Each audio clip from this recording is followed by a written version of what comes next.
Hello, instructor, and welcome to the documentation portion of your onboarding training. Documentation serves many purposes, from making sure students get certified to improving our quality and logistics. So let's get started. The agenda for this session is a breakdown of how to use and complete training records, what CAPS evaluations are, the purpose of after-action reports, and what to do when there is an incident. Typically, documentation refers to having event details in writing for later reference. Because some records can be subpoenaed for use in court proceedings, we want to keep clear and accurate records.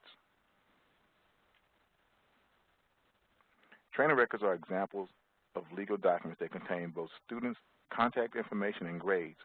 We have two kinds of training records, both of which must be submitted on the day the course is taught, and the originals retained for your records in case you have to resubmit or they are needed for legal reasons. There's a pre-populated roster that contains course and student information, and a course record and addendum where the course and student information must be entered manually and legibly.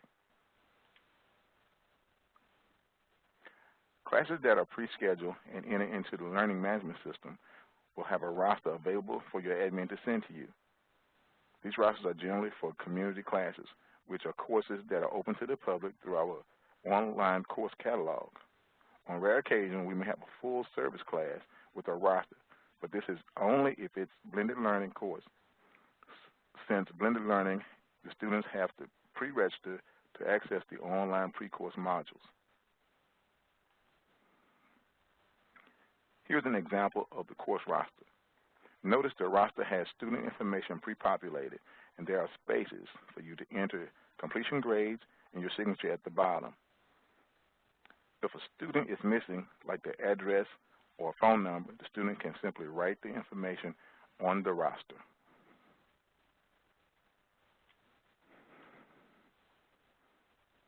For courses that have no catalog pre-registration, we will not have pre-printed roster for the course. In most cases, these will be full-service trainings that require the use of course record and addendums. Full-service classes are contracted with a certain number of students instead of specific individuals. Many times, the client won't know the exact student list of the group being trained. That is why we do not use pre-registered full-service courses due to the high rate of drops and switches that it results in. You will get a better idea of who will be in the course and the number of participants expected when you call the full-service client in advance to verify logistical details. Full-service courses records are entered into the learning management system after the course is done. Use the correct course name and code. It's very important to ensure that students receive the correct certification. Course name and codes can be obtained from When to Work or the course code list on Instructor's Corner. When you arrive to teach the course, you will check the students in that are present onto the addendum. Our administrative team will enter the student information into the learning management system after the course. Course records and addendums can be used as backup for pre-printed rosters. If you didn't have a pre-printed roster at all, just fill out the course record with the course information and have the students fill out the addendum. If you do have a pre-printed roster, but there's a student missing, you just need to have them add the information to an addendum. Course records are the top sheet for full-service courses. This form allows the administrative staff to connect the training to the client contract and the learning management system for invoicing and certificates to be delivered. There are spaces for you to enter your instructor information, the demographics for the group, and the training address. You'll be inputting the course name and code. Whatever code you put in will be the code entered into the learning management system. You can obtain the code from the When to Work assignment you received from the full service contract, from the Learning Center code list from Instructor's Corner. In the event you could not acquire a pre-printed roster for a community course, you should use the course record as backup. You can list the Red Cross facility as the training site and check the community where it says, how was course delivered?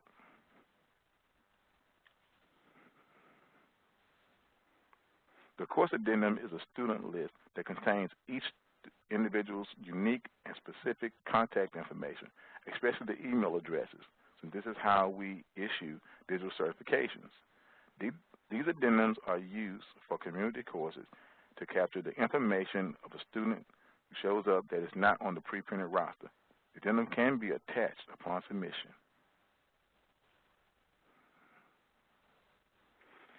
If you were concerned about the training course codes, what they look like, they are alphanumerical and change by program and component combination. The lay course codes start with HSS, FA, and end with a 3-digit number specific to the course combination. For example, First Day as a standalone course is HSSS FA 101. There are many places you can find the course codes, such as your winter work assignment and Instructor's Corner, etc.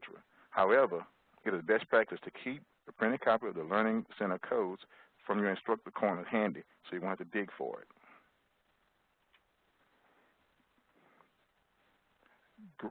Grades. Grades are entered at the end of the course to denote if a student passed, failed, or was not evaluated. Use S for a student that was present during all course components and activities and successfully met all the skill criteria. Use the U for a student that was unsuccessful in meeting all criteria. Normally this is due to skill deficiencies or did not pass a written test where it was mandatory to be tested. Place a note in the comments specifying why the student failed. Not evaluated is denoted by NE. It is entered as the final grade for a participant who is not attending the course with the intent to receive a completion certificate or have had to leave because it mentioned they had an emergency. NE is also used for pre-registered no-shows. Mark not evaluated and place the note in the comments section.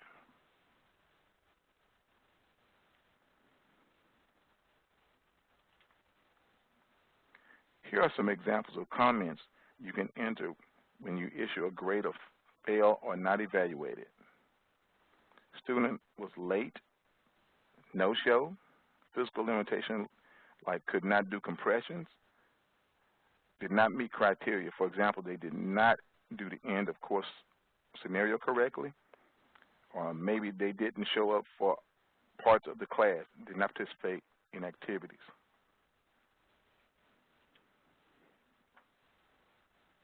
Training record submission are generally handled similarly.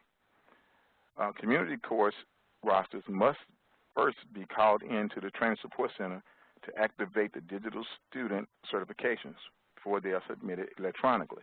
The reason we can activate the digital certification right away for community courses is because the student information is already in the Learning Center.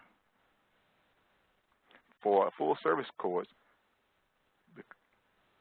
because the student information is not in the learning management system, we cannot call the training record in for instant digital certification. Instead, full service courses need to be submitted electronically as soon as possible for the service delivery admin to process. Once the course and the student profiles are entered into the learning management system, then the digital certifications can be granted. This is why it is critical for you to collect extremely legible information from the students. For electronic submission for community and full service training records, you can fax or email them. When emailing, you can scan onto the computer or take a clear digital photograph with your smartphone. In the event you cannot scan, fax, or photograph, the backup option is to use Word document version of the course and a record and addendum to transcribe the information in typewritten on your computer. You can download the electronic versions of the course record and addendum from Instructor's Corner.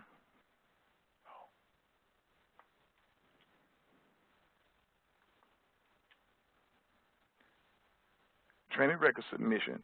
There's a script for you that you can use to call the community course rosters. You can follow the script to help you make sure you provide all the necessary information to the agent and record all the necessary information from the agent. Here's a table that helps break down training record submission. All training records that were for a community course must be called in before electronically submitting. All training records that are for full service classes are not called in. Instead, we just electronically submit them for processing by the service delivery admin. Our first knowledge check. When I am done teaching community course, what should I do with the roster? You should call it in to the TSC. When I have completed a course, by when do I do, because I scanned the version of my records?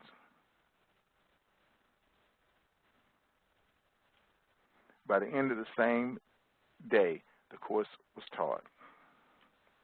Once I have submitted the course record electronically, by fax or mail, what do I do with the physical hard copy of the document?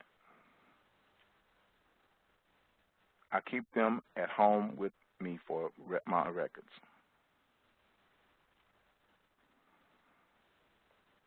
If I'm using a pre-printed roster to check attendance and notice that one of the participants are not showing up on the roster, what do I do to document their attendance? Have the participant fill in the information on a blank course record addendum.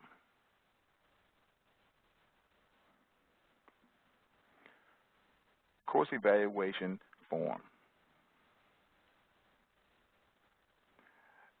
End of course evaluations are also known as CAPS, which means Customer and Partner Survey System, and it is a way for students to provide their opinion about the course, materials, and the instructor.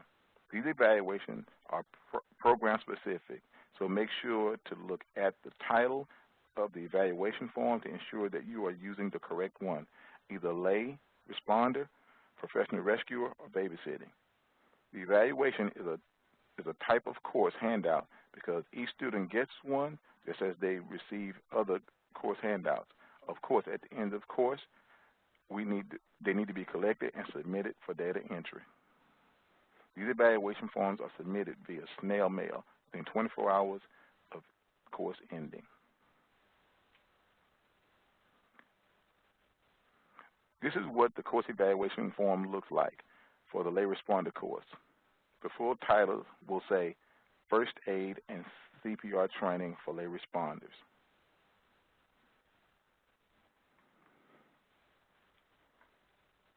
As discussed earlier, our system recognizes program and component combinations by course code.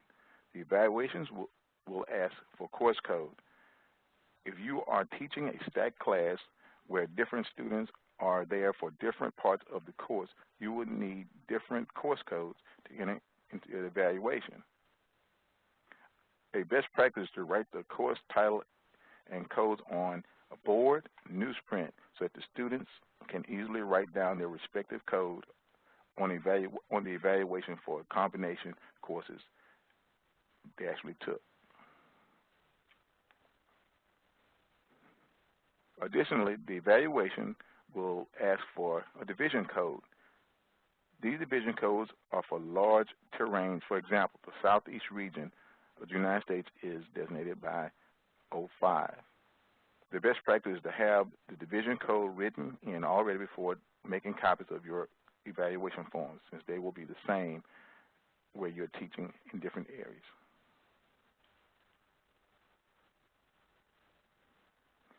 To submit your course record evaluations, place them in a large envelope and mail them within 24 hours to the processing address provided by your training specialist. Many Red Cross facilities have mail meter or stamp machine. If not, just use regular stamps or visit the post office. The reason we need these surveys as soon as possible and entered electronically is for real-time statistical analysis. In many cases, use the least expensive route to get up to us for data entry. Our next knowledge check. Providing course evaluations to your participants to fill out is optional. True or false?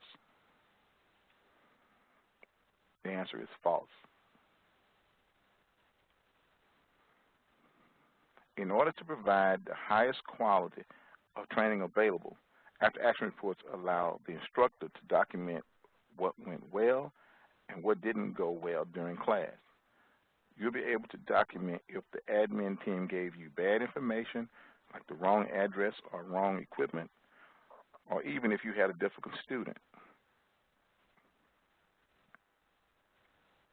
The form allows you to let us know if the environment was problematic, like there was not enough space to adequately perform skills.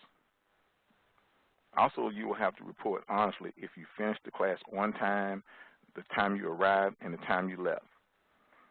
You'll see questions like, was the course the appropriate level subject for the group? For example, teaching a lay class to a group of doctors. Did they ask about pricing?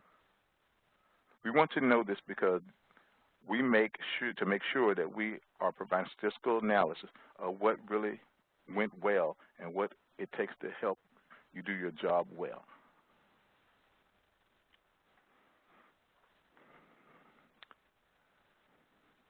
This is what an after-action report looks like.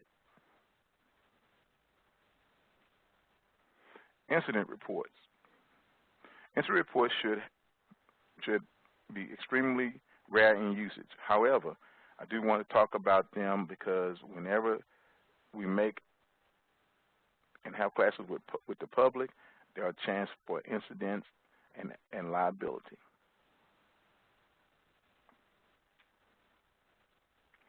Incidents you would definitely report include trips, falls, allergic reactions, heart attack, cuts, or any medical emergency. This could be you, the instructor, or student. If the situation is life-threatening, make sure you call 911 whether or not the participant wants you to or not. Submit this form as soon as possible to your supervisor for further action. In general, try to mitigate these incidents by checking the scene for potential hazards that could cause injury. The top reason why instructors get injured in the course is tripping and falling over mannequins and course materials. Be careful of this as you are pacing and lecturing to avoid injury. Some training sites may have electrical wires and sharp objects or damaged furniture. Ask if they can be removed prior to the class. Participants should not bring their own gloves since latex is not allowed in our classrooms due to allergic reactions. Check for equipment to make sure they are proper working condition, they're not damaged, and they cannot cause injury to the participants. Bring a first aid kit or find out where the training site first aid kit is located. As a best practice, many regions and territories use instructor boxes so instructors can organize training records, handouts, examinations, answer sheets, certification cards, and other instructor resources. Other equipment you might find in the instructor box, such as wipes, gloves, and pens, pencils, DVDs, and thumb drives. Contact your training specialist to find out if your region issues boxes, shares boxes, or provides you with materials to make your own box. In summary, as you can see, documentation is extremely important to make your operations and student profiles and certification process run smoothly. Training records are legal documents that are sometimes available for pre-printing and should always be filled out completely and submitted in a timely manner. CAPS evaluations are mandatory and should be delivered by snail mail. After-action reports help improve our course logistics and customer service. Submit these with your course records electronically. Incident reports let you document incidents to help mitigate liability and have means to follow up with injuries that occur in the classroom. Thank you for your attendance.